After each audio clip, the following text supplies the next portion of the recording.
And I believe now that it was in this position doing the same thing, kind of peeking out from almost like looked to me like a push-up position or something. I don't know. Again, all I could see was a silhouette. I couldn't see anything more specific. And then eventually I stopped seeing that.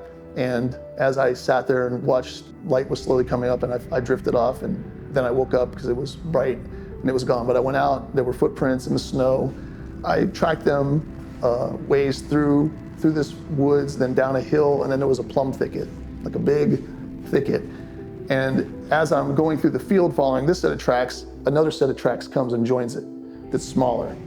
And these were some pretty big tracks, around 15 inches. The other ones were a little smaller, but they joined at this thicket, and it looked like a tunnel entrance, like a game trail going in, but instead of a regular game trail, it almost looked circular. It was really interesting. Like I can't say that it was woven. I've seen some things since then that look like what I remembered seeing, but I didn't pay enough attention to those details. I did see, though, that something had dropped down from its feet to all fours and crawled in there.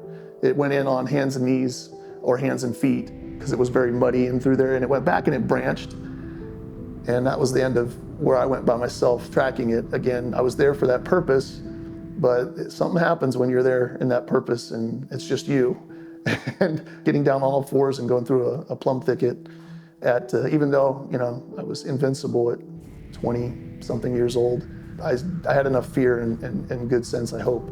Maybe if I would have crawled back there, I would have gotten the evidence that we all want, but it just seemed like the cost benefit in that moment was greater than what I was willing to do, again, by myself. And, I tell my stories, those first two encounters.